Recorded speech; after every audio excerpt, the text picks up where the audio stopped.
పూరా లోకల్. నమస్తే, welcome to పూరా లోకల్. ప్రస్తుతం మనం గాంధీ భవన్ లో పిసిసి జనరల్ సెక్రటరీ బొజ్జ సంధ్యారెడ్డి తోటి ఉన్నాము.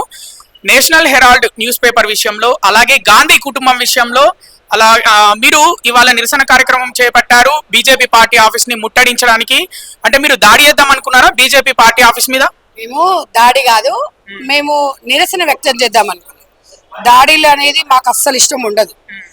ఎందుకంటే మేము సౌమ్యంగా కోర్టు తోసిపుచ్చిన కేసుని మీరు ఎందుకు దొంగ అని అవినీతి చేసిండ్రు అని చెప్పేసి ఒక ఎఫ్ఐఆర్ కూడా చెయ్యని కేసుని పట్టుకొని కుక్కతోక పట్టుకొని గోదావరి ఎందుకు ఈదుతున్నారు, మా తప్పేంటి అని నిరసన వ్యక్తం చేద్దాం అనుకున్నాం. మాకు దాడులు చేయాలి, మేము ఏదో చేయాలని. ఎందుకంటే మాకు ఒక విఘ్నత ఉంటుంది. ఇవాళ కాంగ్రెస్ పార్టీని, గాంధీ కుటుంబాన్ని నిర్వీర్యం చేయాలి, దేశంలో ఒక బూచిలాగా చూపిద్దాం అనుకుంటున్నారు. కానీ అది ఎప్పటికీ ఇంపాసిబుల్. అది ఎందుకంటే స్వతంత్రం తెచ్చింది కాంగ్రెస్ పార్టీ. ఇవాళ ఒక త్యాగాల కుటుంబం. అట్లా గాంధీ గారు ప్రవేశపెట్టిన పథకాలను కానివ్వండి, ఇందిరాగాంధీ గారు దేశం కోసము ప్రాణాలను అనిపించింది. వాళ్ళ కుటుంబమే ఒక త్యాగాల కుటుంబం. ఇది కేవలం రాహుల్ గాంధీ గారు ఓటు చోరు కేసు గురించి దేశవ్యాప్తంగా యువతను అలా అంటే అందరికి అర్థమయ్యేలా చెప్పి ఈ సమస్యని జాతీయ సమస్యగా లేవనెత్తాలి, మనం అందరం పోరాడాలి ప్రతి ఒక్క పౌరుడు అని చెప్పి చేస్తుంటే మోడీ గారు ఇలా అమిత్ షా గారు ఈ డ్రామా ఆడుతున్నారు. ఎందుకు అంటే కేసులు డైరెక్ట్గా ఎదుర్కోలేరు కదా, రాజకీయ పైచాచిక ఆనందం అంటారు దీన్ని. అలా కేసులు ఎదుర్కొంటే కేసుల కోసము భయపడేది కాంగ్రెస్ పార్టీ కాదు. ఇలాంటివి జైళ్ళకు పోయిండ్రు, ప్రాణాలు అర్పించారు దేశాల కోసం. ఇంకేముందని మేము భయపడతాం? దేనికోసం భయపడతాం? మీరు క్షణిక ఆవేశంతో పైచాచిక ఆనందం కోసము ఇవాళ కాంగ్రెస్ పార్టీ నిందితులు చేద్దామని ఒక్కటే చెప్తున్నా. మీకు ఏ మాత్రం బీజేపీ నా కొడుకులకి ఒక్కటే చెప్తున్నా, చిత్తశుద్ధి ఉంటే నేషనల్ హెరాల్డ్ కేసులో అవినీతి ఆరోపణ అంటున్నారు కదా, మనీ ల్యాండింగ్ ఎక్కడ జరిగిందో మీరు చూపించాలి. చూపించకపోతే ముక్కు నేలకు మీరు రాయాలి. చూపిస్తే మేము తప్పు చేస్తే మేము గాంధీ భవన్లో ముక్కు నేలకు రాస్తానండి. ఎందుకంటే అది వాస్తవము, దాంట్లో ఏం లేదు. మీ అవసరాల కోసము మీరు అప్పుడప్పుడు ఈ కేసును తెర మీదకి తీసుకొస్తారు తప్ప ఎఫ్ఐఆర్ చేయని కేసును మీరు దాని గురించి చెప్తే ఆకాశం మీద వస్తే మీ మీదనే పడుతుంది. మీరు కొంచెమన్నా బుద్ధి తెచ్చుకోండి. మీరు మారరాయిగా, మీరు మారరా, జీవితంలో మారరా. మీరు చేసే కార్యక్రమాలు, మీరు చేసే అరాచకాలను చూస్తుంటే గత బ్రిటిష్ కాలంలో బ్రిటిష్ వాళ్ళు చేసిన అవినీతి రాజకీయాలు అవే గుర్తుకొస్తున్నాయి. ఎందుకంటే బ్రిటిష్ వాళ్ళు భారతీయులని ఒక మూలాన కూర్చోబెట్టేసి భయాభ్రాంతులకు గురి చేసిండ్రు. అదే విధంగా అదే అడుగుజాడలో మోడీ ప్రభుత్వం నడుస్తుంది. ఇవాళ దేశంలో కాంగ్రెస్ కార్యకర్తలని భయాభ్రాంతులకు గురి చేసి అణచివేయాలని చూస్తున్నారు తప్ప మీరు చేసేది ఇందులో దేశానికి వచ్చే ఇక్కడ లాభం ఏం లేదు. మీ ఉనికిని కాపాడుకోవడానికి కోసం సోనియా గాంధీ గారిని, రాహుల్ గాంధీ గారిని టార్చర్ చేయాలి అని అనుకుంటున్నారు తప్ప వాళ్ళు దేశాల కోసం ప్రాణాలు అర్పించిన రాజీవ్ గాంధీ గారు, ఈరోజు అమ్మ ఇందిరాగాంధీ గారు, ఇంకేముంది చెప్పండి? వాళ్ళకి ఏం మిగిలింది? వాళ్ళకున్న ఆస్తులు మొత్తం ఢిల్లీలో ఉన్న 25 ఎకరాలు కూడా ప్రజలకు పంచిపెట్టిరు. ఒక సొంత మిల్లు లేరు. ఇవాళ బీజేపీ పార్టీ అమిత్ షా లాంటి కొడుకులు అవినీతి ఆరోపణలు ఎదుర్కోవాలా. ఇవాళ అమిత్ షా వేల కోట్లు సంపాదించిండు. రాహుల్ గాంధీ గారు ఎక్కడ ఒక రూపాయి సంపాదించారు చెప్పండి దేశం కోసం? ఇవాళ సొంత మిల్లు లేదు. ఇలా ఒక వార్డు నెంబర్, ఒక సర్పంచ్ గెలుస్తారు అంటే సొంత మిల్లు ఫ్యాషనర్ కాలు కొనుక్కుంటారు, అంగ ఆర్భాటాలు చేస్తారు. ఒక చరిత్ర ఉన్న పార్టీ జాతీయ అధ్యక్షులు, ఒక జాతీయ పార్టీ అధ్యక్షురాలు అయినా కూడా సొంత మిల్లు లేకుండా హ్యాపీగా బతుకుతున్నారు. ఎందుకంటే వాళ్ళకు మీలాగా కుతంత్రాలు చేయడం రాదు. కాంగ్రెస్ పార్టీ ప్రజల కోసమే పనిచేస్తుంది, ప్రజల కోసమే జీవితాన్ని అర్పిస్తుంది. ప్రజలు కూడా కాంగ్రెస్ పార్టీ కోసమే పనిచేస్తున్నారు, ఆహార నిశలు పనిచేస్తున్నాము. మేము మీలాగా గడ్డి తినం. మేము ఒకటే చెప్తున్నా, ఇంకొకటి తమ్ముడు, ఇవాళ బీజేపీ పార్టీకి నేను సవాల్ విసిరాలనుకుంటున్నా. ఓటు చోరు విషయంలో ఎట్లా జరిగిందో రాహుల్ గాంధీ గారు చెప్పిండ్రు నిజమని నిరూపించడానికి తెలంగాణ రాష్ట్రంలో జరిగిన సర్పంచ్ ఎలక్షన్లే ఉదాహరణ.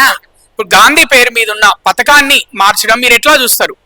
అది కూడా రాజకీయ పైశాచిక ఆనందమే. గాంధీ గారు మీద పథకాన్ని మారవడం వల్ల మీకు వచ్చిన లాభం ఏంది? మీరేమంటున్నారు? మారిస్తే మీకు వచ్చిన నష్టం ఏంటంటే, సరే అంతకుముందు ఉన్న నష్టం ఏంది, ఇంతకుముందు ఉన్న లాభం ఏంది అంటే ఇది పైచాచిక ఆనందమే కదా.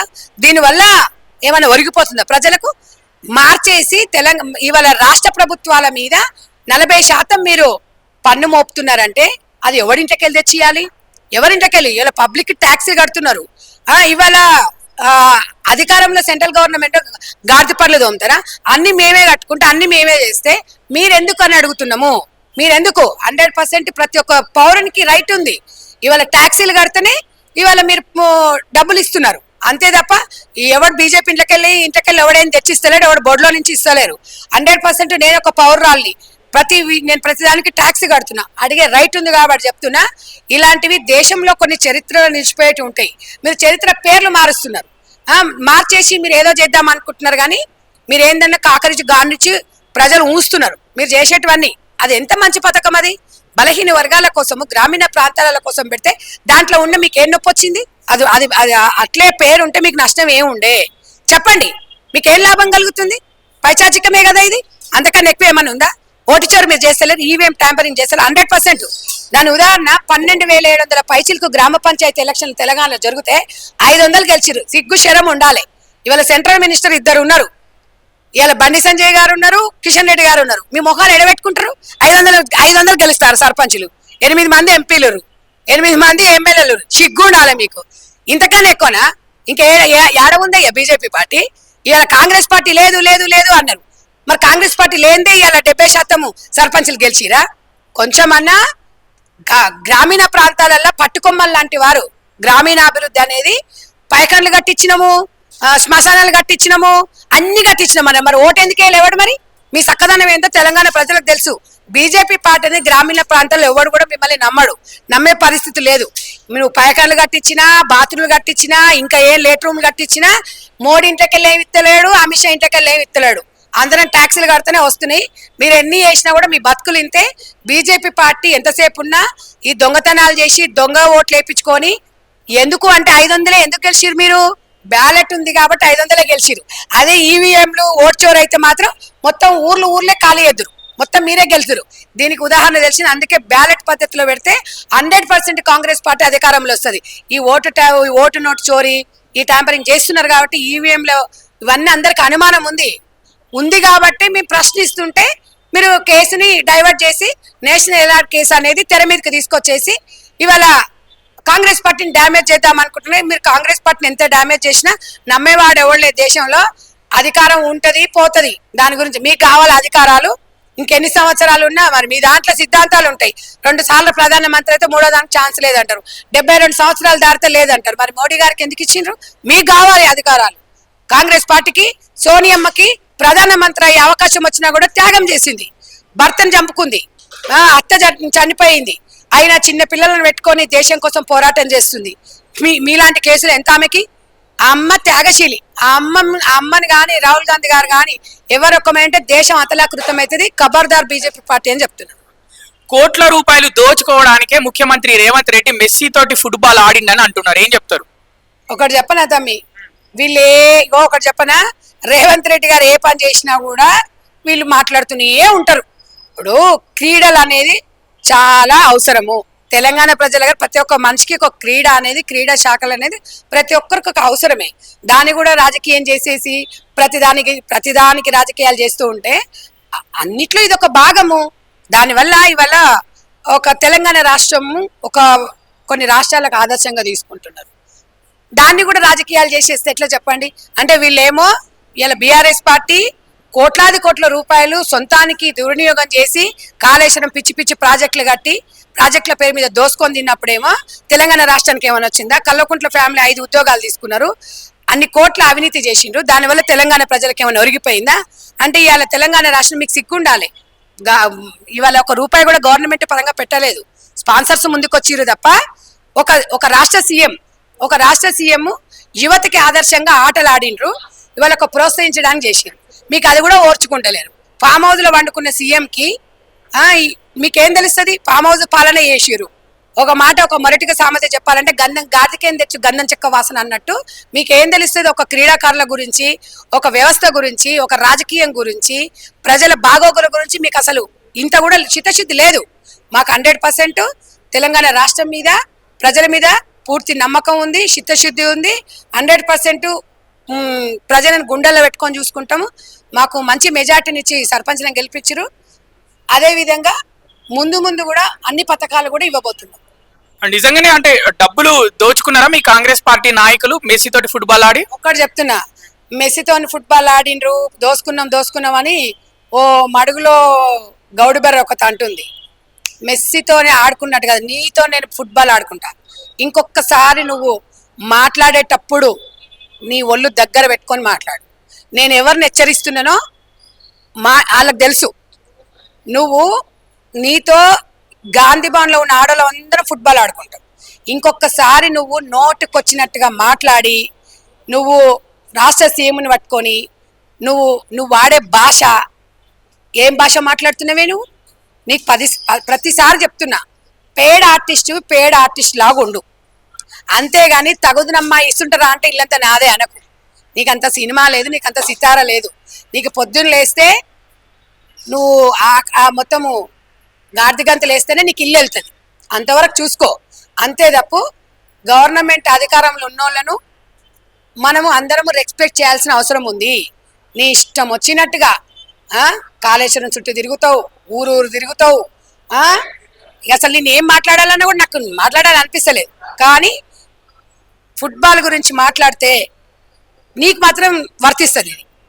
గాడిదకి ఏం తెలుసు గంధం చెక్క వాసన. నీకేం తెలుసు ఫుట్బాల్ గురించి, క్రీడల గురించి నీకేం తెలుసు?